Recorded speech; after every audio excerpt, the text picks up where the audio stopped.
શાળા પ્રવેશોત્સવ 2024ના કાર્યક્રમના આજના આપણા મુખ્ય મહેમાન આર ડામોર સાહેબ, આઈએએસ, જોઈન્ટ કોર્પોરેશન કમિશનર, પ્રાદેશિક કમિશનર કોર્પોરેશન ગુજરાત ગાંધીનગર, સાથે બેઠેલા આપણા લાયોજન ઓફિસર અને તમારી જેમ જ એક પ્રાથમિક શાળાના આચાર્ય મંસૂરી સાહેબ, આપણા સરપંચ સાહેબ, માજી તાલુકા પંચાયત સભ્ય અને આગેવાન ભગવાનદાસ ભાઈ નગીન અને આમંત્રિત મહેમાનો, શાળાના શિક્ષકો, આચાર્ય, ભાઈઓ બહેનો અને વિદ્યાર્થીઓ.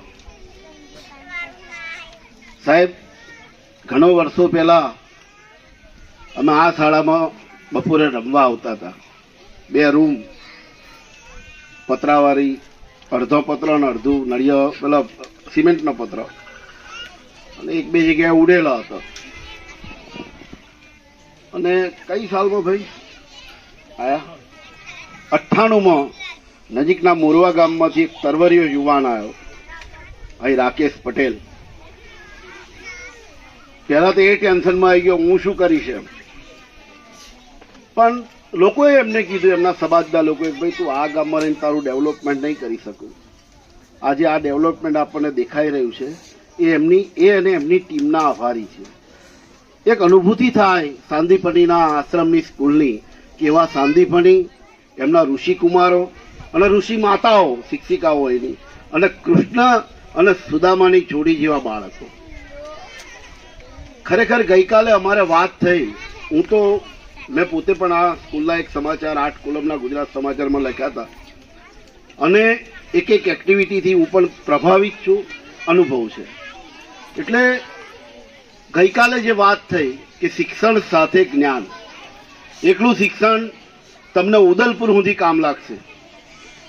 એકલું શિક્ષણ ઉદલપુર એટલે મીન્સ કે ઇન્ડિયામાં કોઈ પણ જગ્યાએ તમારું સેટિંગ થઈ જશે, પણ તમારી પાસે જ્ઞાન હશે તો તમે અમેરિકા જશો, ઓસ્ટ્રેલિયા જશો, કોઈ પણ જગ્યાએ જઈ શકશો. ગઈકાલની જ વાત છે, જય વસાવડાનો એક વિડીયો હું જોતો હતો રાત્રે. ગુજરાતી પિક્ચરનો ફેસ્ટિવલ ત્યાં આગળ થવાનો હતો ઓસ્ટ્રેલિયામાં. જે પિક્ચરો પ્રદર્શિત હજુ થઈ નથી એ પિક્ચરો આ શનિ રવિવારે ત્યાં બતાવવાના છે, અને એના હીરો હિરોઈન થઈ ગયા છે. ઘણા બધા હીરો હિરોઈનો એટલે બધા કોલેજ પાસના એન્જિનિયર ના હોય. નરેશ કનોડિયા કેટલું ભણ્યો એ જોઈ લેજો. પણ હવે નરેશ કનોડિયા છે નહીં, પણ હોત નહીં આવો તો તમે બધા અમારી બાજુ ના જોવો, એની બાજુ જોવો.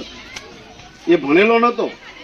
એટલે તમારી પાસે આટલું બધું સરસ જ્ઞાન છે, એનો ઉપયોગ કરો, ખૂબ આગળ વધો.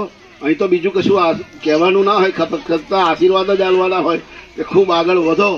અને નવા નદીસર સાથે નદીસરની પણ નામના આ વિસ્તારની પણ નામ આગળ આવે એવી તમને બધાને ખૂબ ખૂબ શુભેચ્છાઓ. નવા પ્રવેશ મેળવતા બાળકો એ આપણી અને આખા ગામની જવાબદારી છે. એમને સારું શિક્ષણ અને જ્ઞાન અહીંયાથી મળે એ પ્રમાણેનો પ્રયત્ન અહીં થઈ રહ્યો છે. આપણી જવાબદારી એવી છે કે આપણા બાળકને રોજ શાળાના સમયે નિયમિત શાળાએ મોકલીએ. આભાર. જય હિન્દ.